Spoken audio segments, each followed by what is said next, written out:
Camp Hacker, bringing your world into focus. Welcome to Camp Code, a podcast brought to you by Camp Hacker. This podcast is dedicated to what many camp professionals believe to be the most important time at camp, no matter what you call it, staff training, orientation, or leadership training. This critical time period prepares your staff to fulfill all the promises that you make to parents and customers throughout the rest of the year.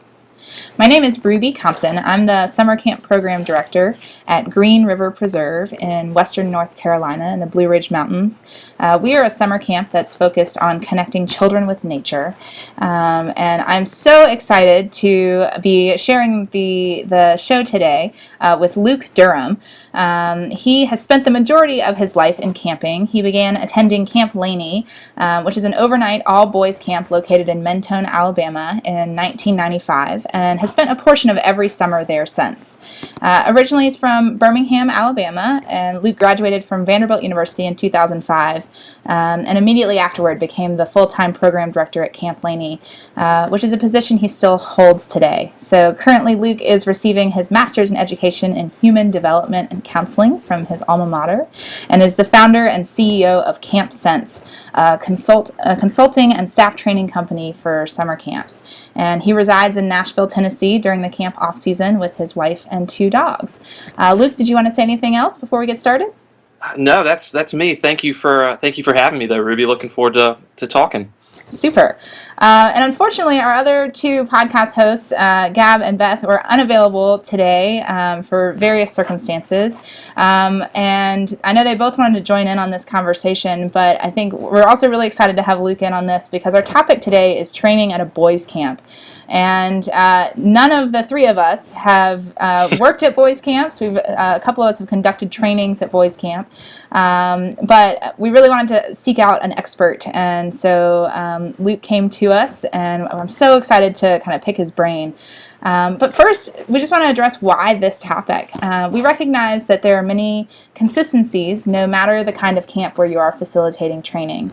It's widely accepted that genders do learn differently and act differently when they are in a single gender environment. So one of the questions we've really been asking is, what is different at a boys' camp? And then how do we train our staff to make the most of those differences? So Luke, I want to start off our discussion today with just the question of, we answered this a little bit in your bio, but tell us a little bit more about your camping history.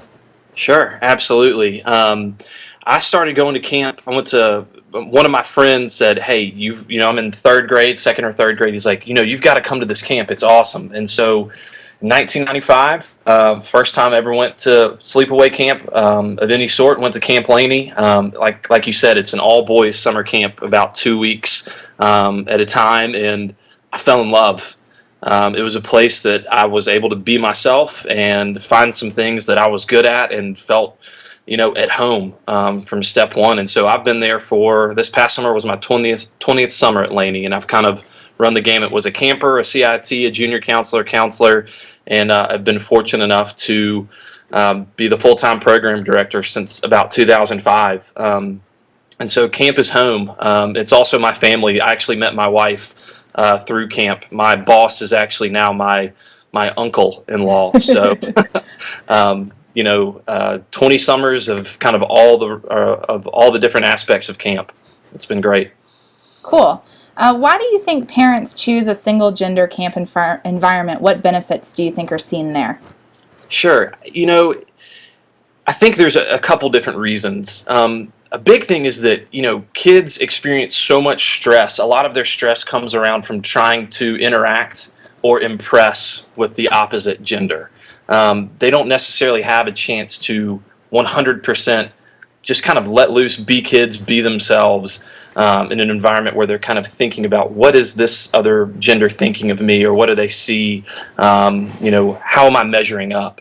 And so, I think it gives them a chance, as far as just a couple things like their appearance. They don't have to worry about necessarily what they're wearing or how do I look today, or is my hair okay, or is this shirt cool? And you're going to see some of that at a single gendered environment anyway, but it allows them to kind of just dress how they want, just be at camp, to kind of appear natural and have that go on. Also, their behavior. They can just be, at Laney, they can just be boys. They can go roll in the mud and not worry about how they're acting, be silly, be goofy, tell, boy jokes and all this kind of stuff. It just allows them to behave however they want. And also, I think confidence comes from being able to do these things. They're always worried. Kids are always worried about failing and how they're going to look to other people and how they're going to measure up.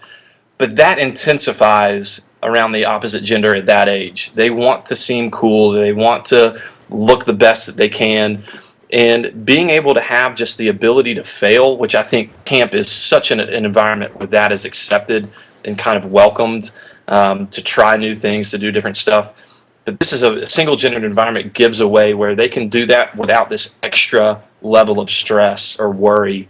And I think overall, though, I think the biggest thing is that no matter what camp, if it's co-ed or if it's single-gendered, the kid needs to be on board with that. We don't want to just ship a child to camp and be like, all right, this is what you're doing. It's kind of choosing the right camp, making sure that the kid has buy-in, that your future camper has buy-in to whatever environment that may be. So, absolutely. I think there are a lot of, I'm coming from a very biased place, but I think there's a lot of benefits to the single-gendered camp. Cool. Excellent. Very good. What are some topics that you really stress when conducting training at an all-boys camp? Yeah, and I think that, I think a lot of the topics are going to be the same. Sure. As, a co-ed or a girls' camp. But at the same time, for looking at a boys' camp, something that I think about is that somewhere around 35% of boys grow up in a home where their father's not around or there's not their primary caregiver. And so the biggest thing that we want to stress to our staff, especially at an all-male camp, is that you are truly their role models in a lot of cases. That dad's not around for whatever circumstance or whatever reason. You guys are their role models to what it means to be a good man, a good boy, to lead by example. And so, the thing that we want to do is stress that to our staff first and foremost, and then how you start getting the kids to interact with each other. That's I think a big difference is how, girls get along and start to interact and start to bond, and how boys do. Mm-hmm. Girls are going to interact and start to get to know each other by really just talking and finding common interest and likes and like sitting around and kind of, they're going to play too, but boys really bond by playing and competing. That's one of the first things that we do with our staff and with our kids is like play right now. Cool. Like that's how they get to know each other is, you put them on an athletic situation and let them go out there and play. And so a lot of our training is focused on helping these boys get busy and do stuff and be able to start achieving things. One of the great things about our program that I love is that it's not inter-competitive, it's intra-competitive. We want the kids to be competitive with themselves and try to earn, different patches at the climbing wall or at the archery range or riflery range, and so that they can work within themselves to get better. And so we focus a lot on our staff kind of on a broad level of this is how we want you to be role models, and this is how we need to get these kids busy and how we keep them that way. I think one thing that our society and misses that camp does such a good job of is providing unstructured play. Mm-hmm. There's just our lives, kids' lives these days are so busy, so scheduled.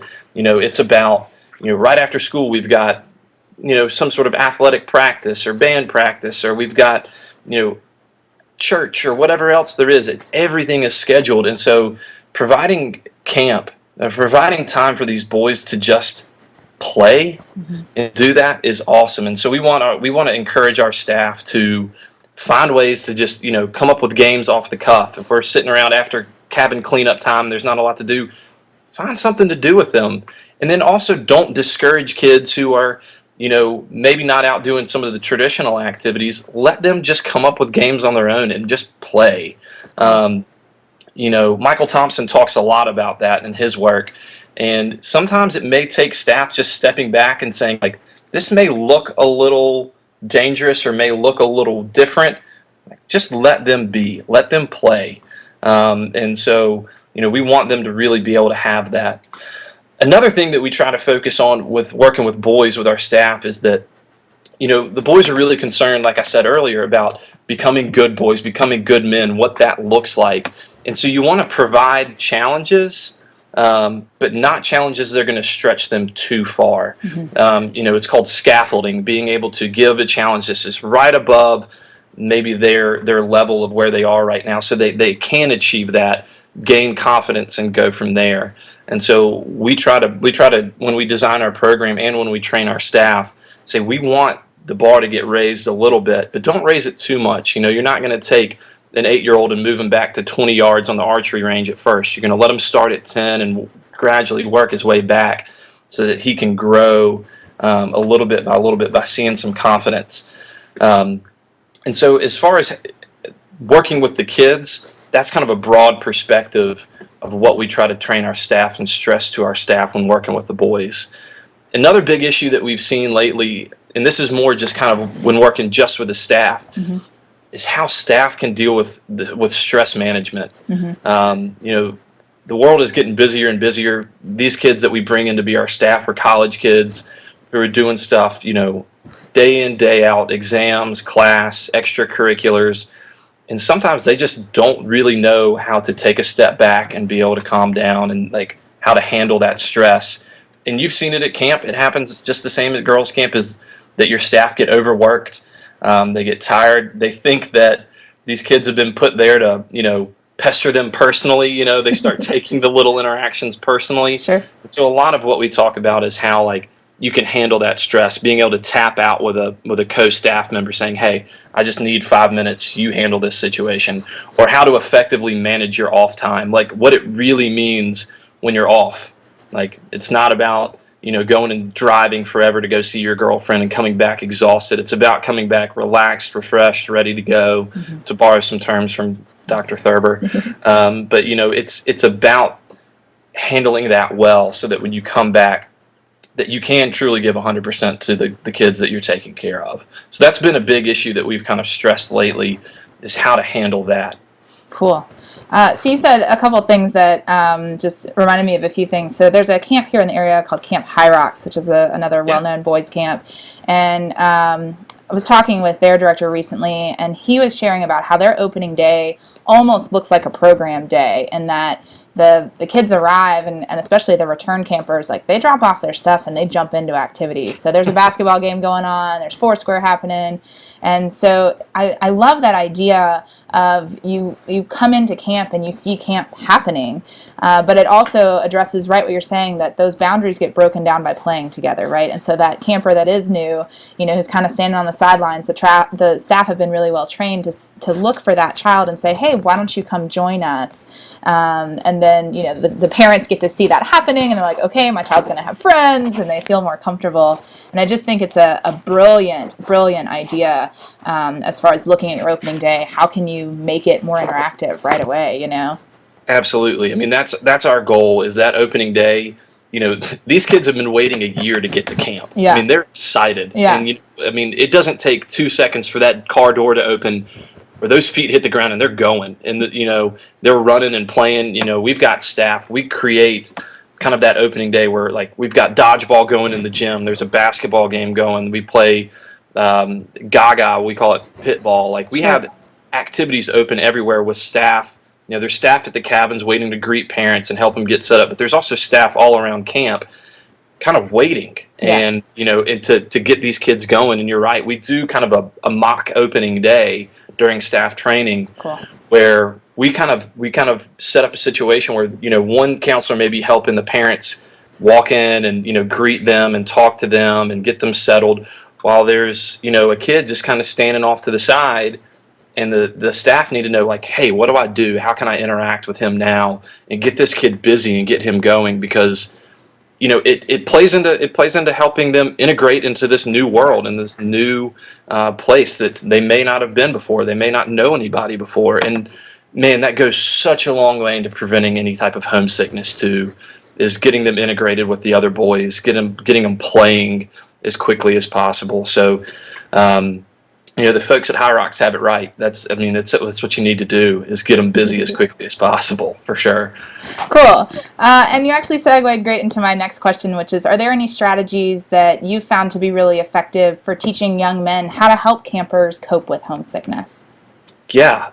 First, hire Chris Thurber. Sure. Chris has been training the Laney staff for 16 years or so. So he's a good friend, and obviously he's the foremost expert on dealing with homesickness. So fortunately, we've had Chris at our trainings to help deal with the homesick guys. So I've become a homesick disciple under Dr. Thurber. But I think that like we were just talking about, the first thing, especially for boys, and I think this is universal too, but especially for boys, just how they interact and bond and get to know each other, is get them busy. Day one, don't let there be this huge block of free time, or it can be some unstructured play, but have things going on at camp right when they get there. Don't make that first day be all these rules and let's sit down and talk about camp and what's going to happen. Yeah, you want to prep them for what's going on, and you want to give them some boundaries, because that's really healthy. What rules are in the cabin, what camp-wide rules are, so they kind of know their situation, and you take away that fear of the unknown. Like, what's this place going to be like? And where is the dining hall? Where do I go for this activity? So you want to give them some of that, but you want to get them busy, and you want to get them playing as quickly as possible. And I think the biggest thing about how to work with the staff, especially at a boys camp, around homesick issues, is that boys, there's this, kind of the societal pressure that boys are tough, that you can deal with it, and so if a kid starts feeling homesick, you don't want to be like, all right, buddy, just toughen up. You can do it. Get out there. Yeah.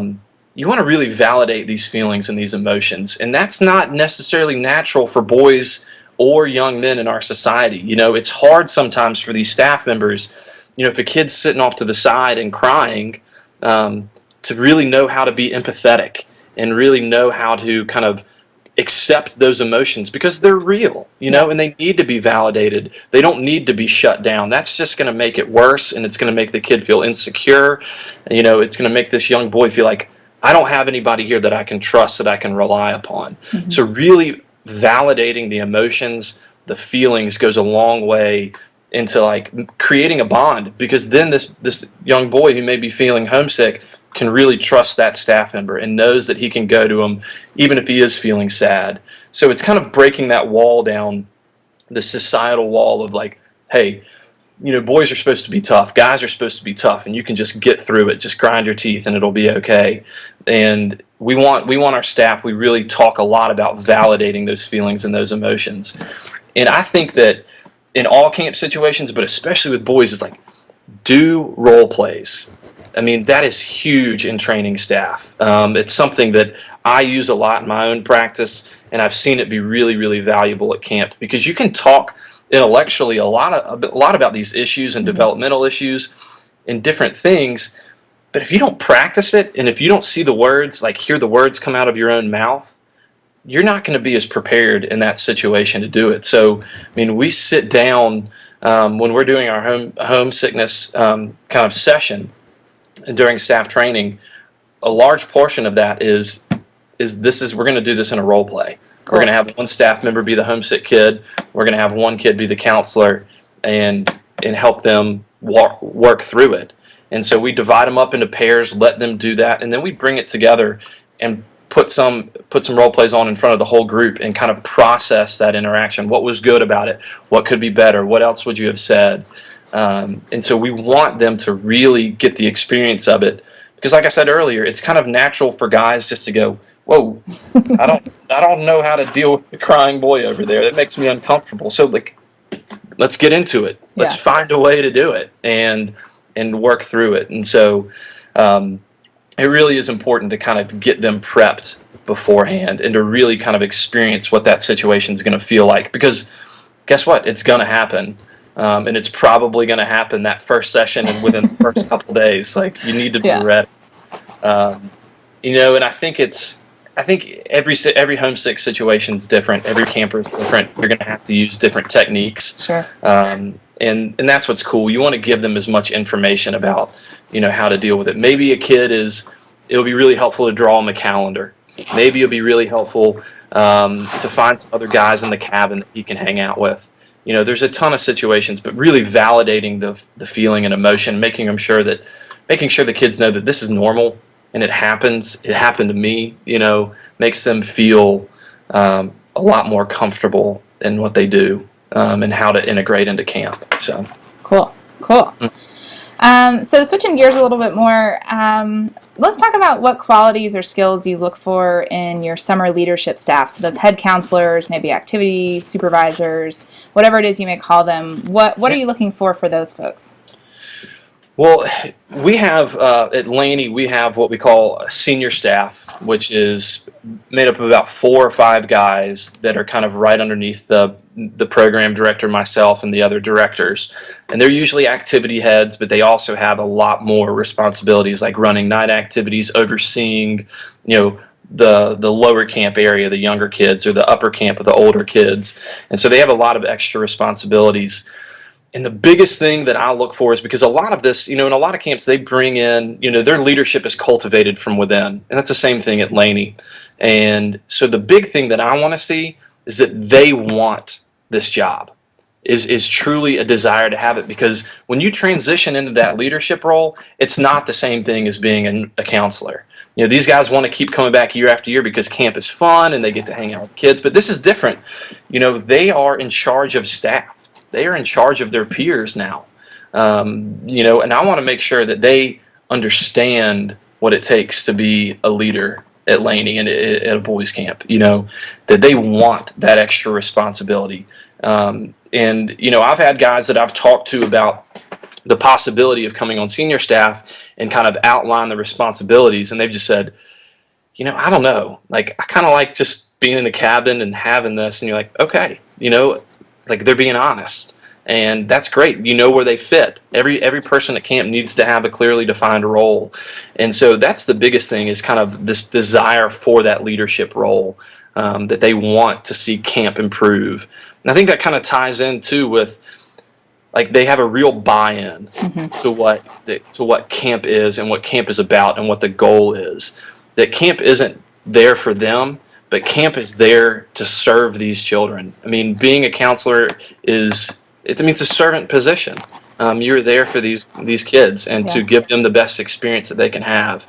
And so when I talk to interview guys to be a part of our leadership team, I want to hear them say a lot of stuff like, I just want to make camp a better place. And I ask, how could you do that? Give me specifics. How is, this summer going to be different from last? And I want to hear them talk about the transition from being a staff member into being, a true, leader at camp. What is that going to look like to you? How are you going to handle these situations differently? How are you going to be able to relate to the staff when there are issues that come up? And so a lot of that is this overarching, just they buy in, they get what camp is about, and they want to see it get better. Another thing is that, when you're a leader, I want to see you be able to self-start. I want you to have that initiative on your own, where you don't need to come to me or another director and say, like, what do I need to do? What needs to happen here? I want to see you be able to say, like, maybe I'm going to take a risk here. I'm going to step out and say, I'm going to try this, or I'm going to go ahead and get this part of the program started. I know that this is part of my role now. And so I want to see them have some initiative to be able to say, like, when that's part of the interview process, I say, what can make camp better? What would you do as a part of the leadership that you want to see camp improve? How can we improve on that? And make them give you specifics and really talk through that, because I want to see them start to really blossom out and take roles, because that's the point of the leadership team, is kind of to make the directors not have to micromanage. We know how busy we are day to day at camp, and we want to see the leadership team really start to take on some of that. And the biggest thing when I'm doing my leadership training is, you can talk about specifics, you can talk about, the nitty-gritty of the job, and that's important, obviously. But the thing that I want to hear from the leadership staff is the question, how can I help? Or what do you need from me right now? Sure. And when you ask that question, it's amazing how much further how much smoother camp runs, and how many of the little things don't get overlooked. I had a guy last year that I hired to be on our senior staff, and Chris, every time he passed me, Luke, what do you need from me right now? How can I help? And 75% of the time I didn't need anything.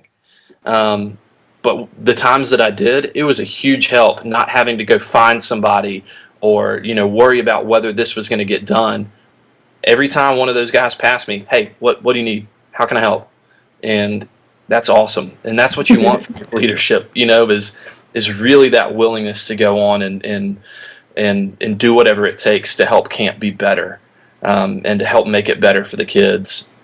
And so, in kind of addition to all the tangible qualities that you look for in a leader, honesty, integrity, hardworking, ability to get along and manage conflict, these things, I think the biggest thing is just this, you get a feel, right? Yeah. You get a feel for what it takes to be a leader at a camp. And that is, don't sweat the small stuff, kind of let that go, see the big picture, but take care of the details. And that comes a lot from understanding the goal of camp, what camp is there for, that it's not about you, that you can take some initiative, do the things that you need to do to make that program run, and just always be willing to help no matter the situation, and be willing to look at yourself and go, what can I do right now? How can I make camp better right now? And so that's what I want in our leadership team. Cool. Yeah. Something you said earlier, and I think it applies to this situation as well. We had an alumni who wrote a letter to the staff. We do that tradition of alums writing letters to the staff, and we read them during staff training. That's awesome. One of the best lines that we still use every year that a staff member wrote was, give your campers 10% more responsibility than you think that they can handle, and then watch them handle it. And I think it's definitely true for our leadership staff too. Keep pushing them and giving them responsibilities, even if you have those moments where you're like, oh, I don't know exactly how this is going to go, but when you present it to them as, this is something I need you to do, and I need you to do it well, it's pretty cool to watch them, exceed every expectation. Absolutely. So, and what a trickle-down effect, right? Yeah, exactly. As a director, if you're able to do that with your leadership team and kind of, not be that micromanager, say, okay, you know what? They can run this night activity, or they can run this portion of the program. I'm going to step back, and then you see them handle it, and then they learn to do the same thing and delegate to the staff, and then the staff can handle it, and then the staff learns to do that with their kids. Like, hey, I can just let them do cabin cleanup on their own, or hey, I can allow them to resolve this problem themselves. Like, how cool is that? I mean, that's a top-down strategy that works at all the camps, especially if you do the training right. Cool. And are willing to let go of the responsibility. Oh, it's so hard. It's so hard. Cool. Luke, can you tell me about a moment that has happened to you at camp where you thought that right there is the magic of boys camp? How much time? I think we can talk about, the magic of camp as a whole. I mean, I think that's why all of us are in this profession. That anybody that's listening to this podcast knows that there's something different about camp and how magical it is, and what a unique place it is to really impact kids. Camp as a whole, it gets rid of all the stuff. It gets rid of all the screens and the distractions, and it just shrinks our world to what's really important, and that's interpersonal interactions and interpersonal relationships, how to form that and get along with each other. And so, I mean, there's magic in every little day moments. But when I think about this question, and I try to apply it specifically to a boys' camp, there is a situation that kind of pops out in my mind first and foremost. And this was a year we had our CITs are our oldest campers. They're 13, 14, and 15. And usually these guys have been coming to camp together for years and years. But this one year, a kid kind of came in new to camp and new to this group. And so he had never been to Laney before. He didn't really know any of the other kids, the other CITs in his group or his cabin. And so he came in kind of an outsider, a little bit different to camp, didn't fit the same mold as some of the other guys necessarily. And to watch this group of CITs, like, it's always kind of a red flag when you have somebody come in like that, that's new to kind of an established group of kids. Yeah. So, you're kind of keeping an eye on it. But to watch these kids kind of accept him and bring him in and like introduce him to all the little nuances and the traditions at Laney was really cool. But the real magical moment was the last night of camp. We have like this big final game of dodgeball, what we call at camp Bombardy or bombardment. And everything's got to be cool and camp specific, Sure, right? sure. And he was the last guy left for his tribe, for his team, and won the game. And he wasn't the most athletic kid, but he won. And that last game, their tribe won the little trophy, and they like lifted him up on their shoulders, like carried him out to our closing campfire, and just such a cool experience, such a cool moment. And then after that campfire, we have a CIT campfire just for the older kids, and we sit down and talk about, what it means to be a leader and what they got out of their experience. And that last night is a lot about reflection and letting these kids, these boys, kind of express some of the emotion about this maybe being their last summer as campers, and express some of the lessons that they've learned over time, and kind of the antithesis to a lot of traditional boy stuff, like really experience what this is. And this child who just won that game at the campfire, raised his hand to speak, and with tears in his eyes talked about how much it meant to him to be accepted by this group because he wasn't accepted at home, that he didn't know. He was scared to come to camp because he thought I may be different, or I may be picked on, or I may not get along with the guys. And he talked about how special it was for him to have friends, and how special it was for him to have these memories. Like his confidence, Ruby, just through the roof, So cool. And after he got done talking, like 20 14 15-year-old boys all crying, all hugging this kid. Sure. And you're like, this is the best thing that I've ever seen. Yeah. And there was nothing that I did. There was nothing, but we just created this environment where these boys were comfortable with being themselves. And we created this space where they could be emotional, where they could really, truly be themselves and be happy with it. And to watch this kid, we all all the kids come with different emotional baggage. Sure. They all bring different problems. And who knew that this kid had that struggle at home? But to come in and see him just grow and be accepted, and really to kind of become a hero in that moment,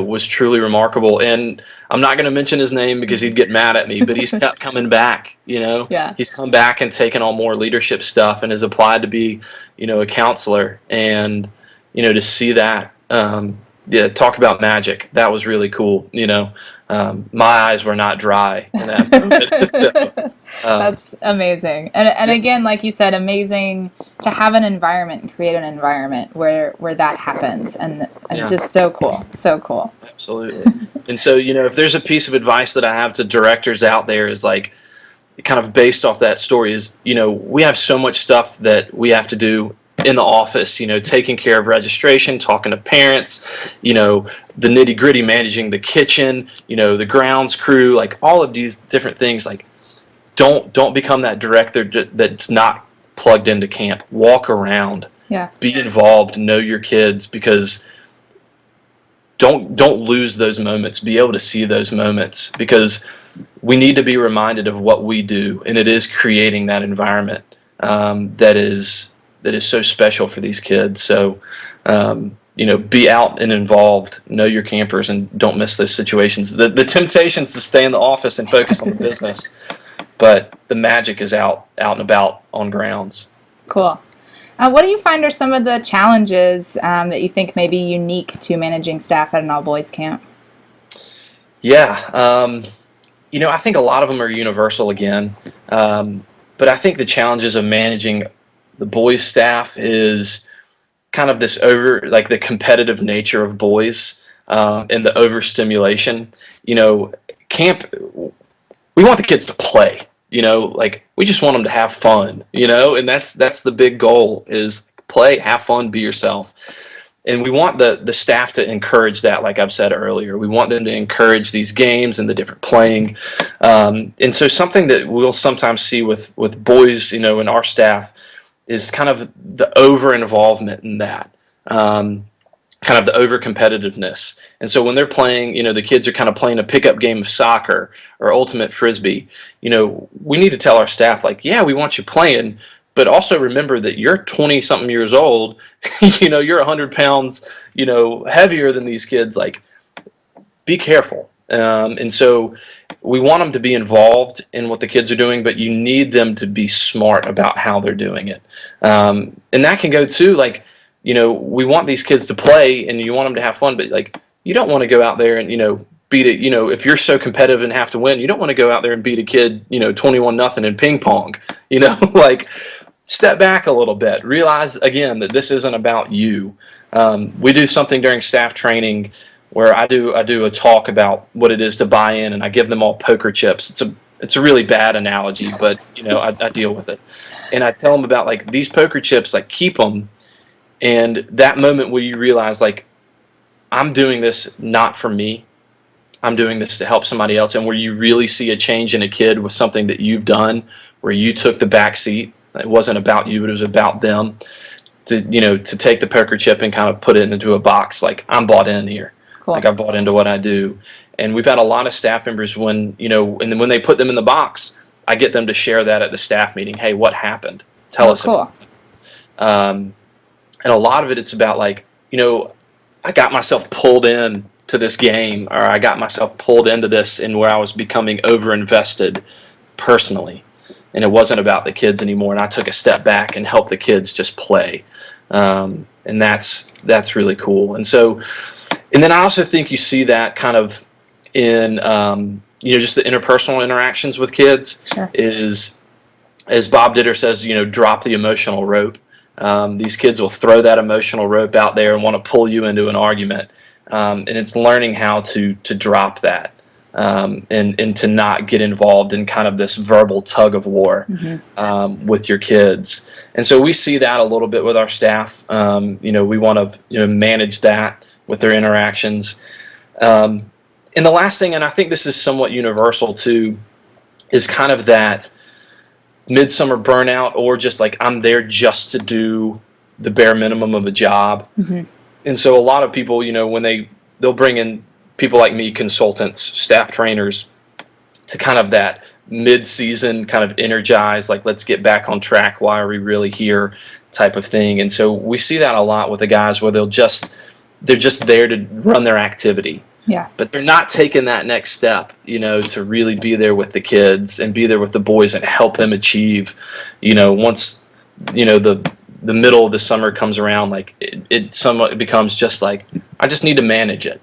No, that's not what we're here for. We're here for these kids and to help them grow. And so you can kind of see that at a boys camp, where the male staff will just say, like, this is what I'm here for, and that's it. Like, no, that's not. It's not about just finding ways to make it fun for you and to make it entertaining for you. Each time that a new group of campers comes in, whether it's a day camp, an overnight camp, or anything else, like, those boys have been waiting the year or two to come to camp. We need to make the same experience as it was, May and June as we do in late July and August. Yeah. And so I think that's a big thing too. Cool.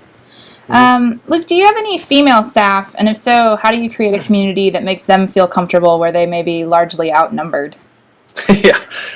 We don't have any female counselors, but the main female staff that we have female staff that help run our arts and crafts area.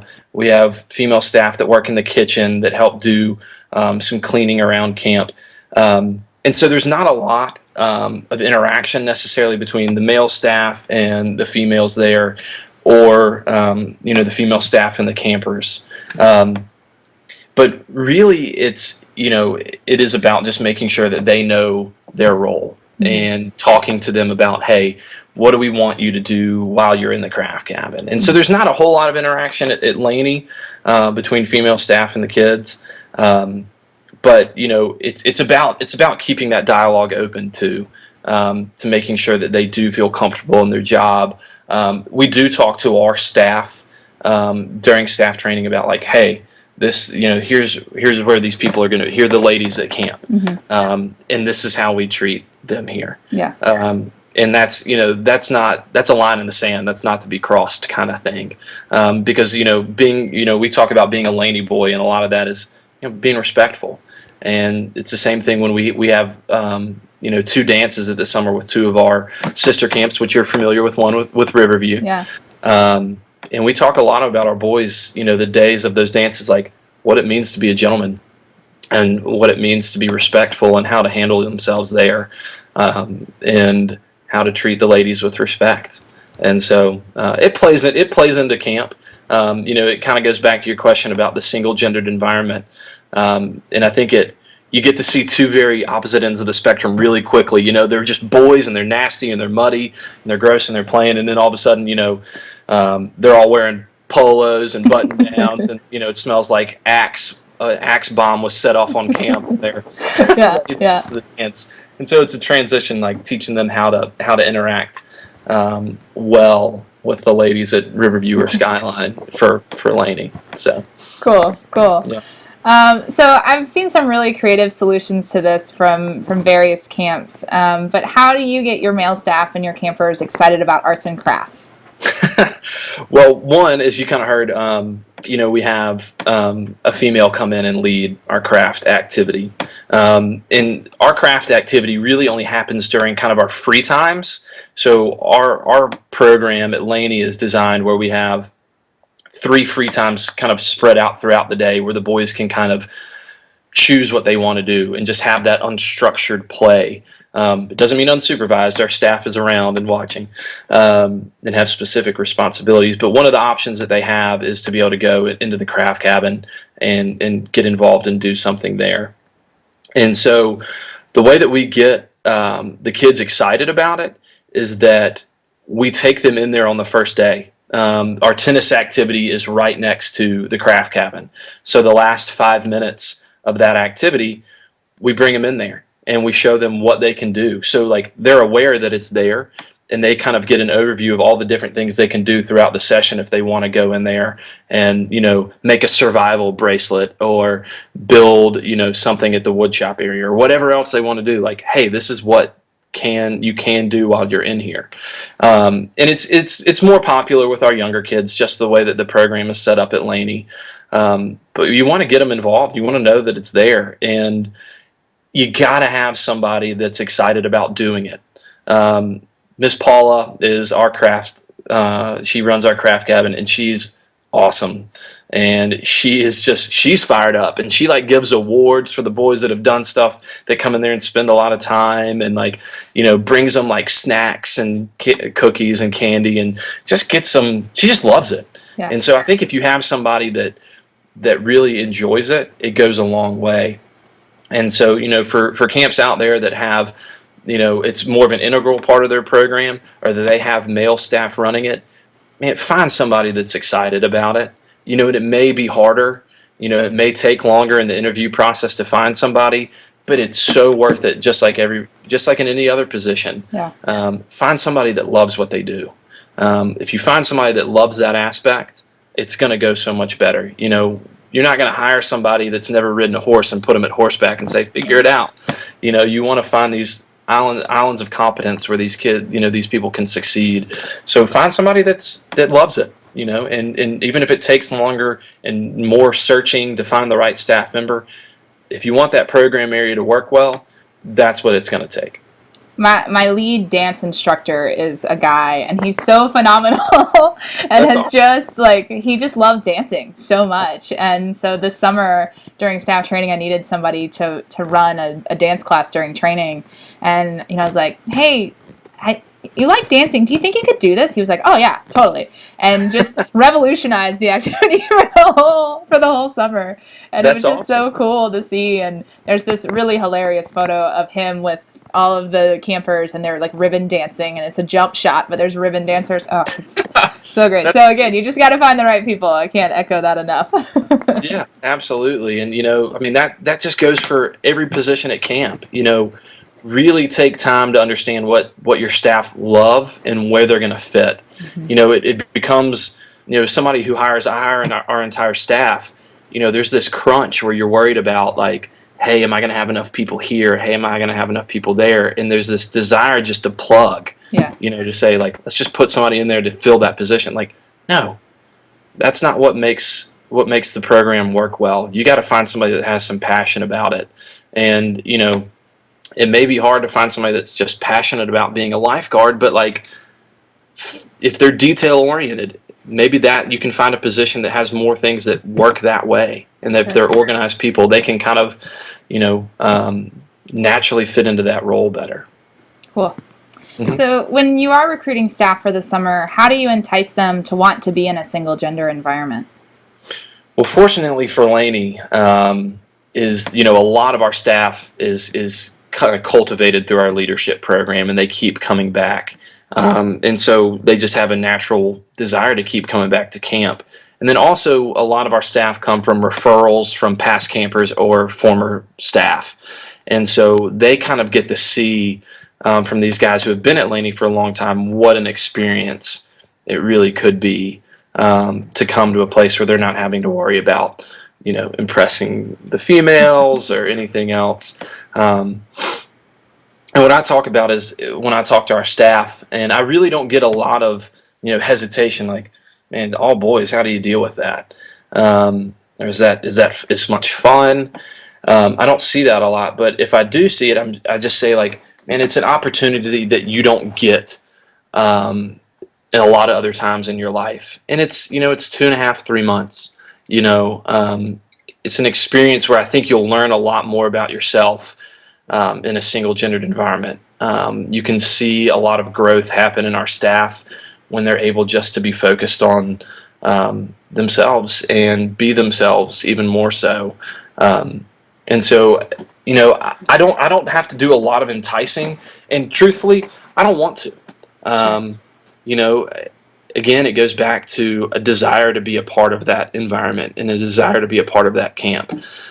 So if they want that, that's great. I don't. Unfortunately for Laney, we've been around for a while, so we're established.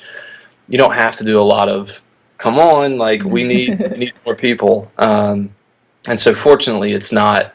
But I think that you really just want to show them the value of what a single gendered environment can do, as much for the kids as it does for the staff. All the things that we talked about early on apply to the staff just as much as it does to the kids. They get to be themselves and hang out with their buds and hang out with their boys, and it's really cool. I mean, you see them bond in different ways that you don't see, at colleges or high schools or anything else. Like, I think that just again speaks to the magic of camp. It creates an environment where relationships are formed faster, deeper, and more long-lasting. Cool. Excellent.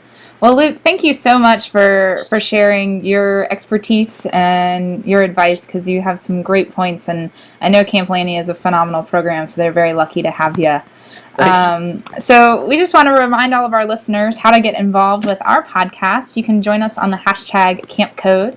And please tell us what topics you would like to discuss, any guests that you'd recommend that we talk to, any great leadership training tips that you have to share, because we love hearing from you all. We're all about sharing in this industry. That's one of the things that makes it so great.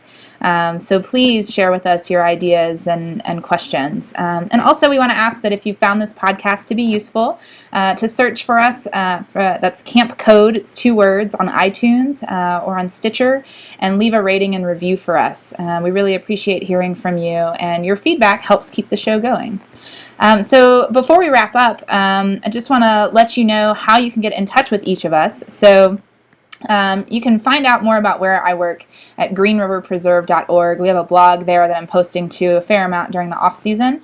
I'm also on Twitter at RubyLynn85, and also tweeting for Green River as well. What about you, Luke? How can folks get in touch with you if they want to ask you some questions or follow up with you? Absolutely. So to learn more about Camp Laney, just go to www.camplaney.com. Same as Ruby, posting the blog there a good bit. And then for me, you can get in touch with me at luke@camplaney.com. And then in January, launching Camp Sense's website. So check that out at hopefully soon at www.campsense.org. And so that'll be up and launched soon. And then you can follow me on Twitter as well at Luke_CampSense. Cool. Great. So our final segment on each podcast is a best practice for leadership training, and we would love to hear some of your memorable moments or most effective tips.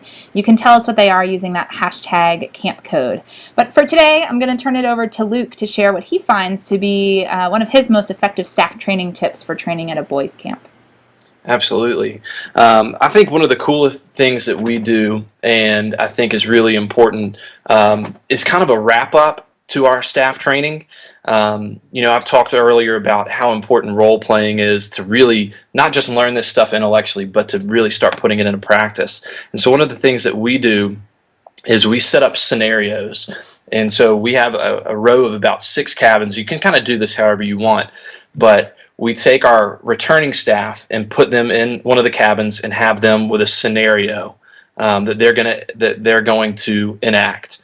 And we split our new staff up into groups of 2 or 3, and they walk into these cabins and they have no idea what they're walking into.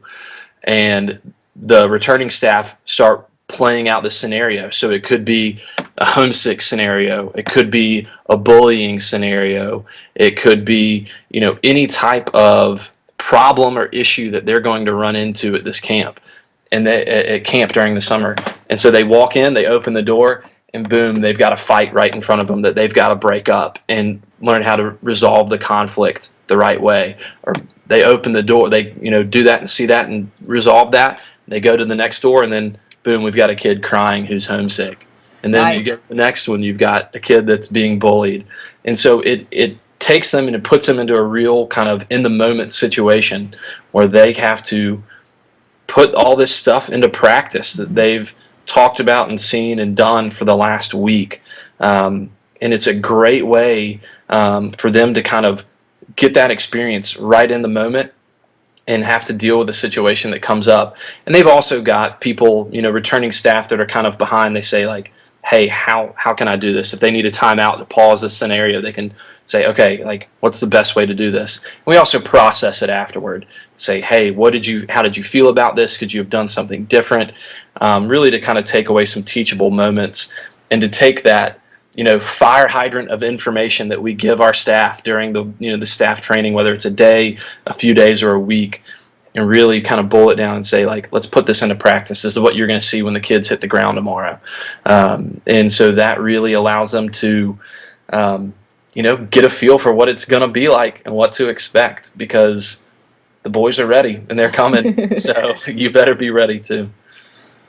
I love that. That's a great idea. I'm already thinking about how I'm going to do that this summer at camp. So that's awesome.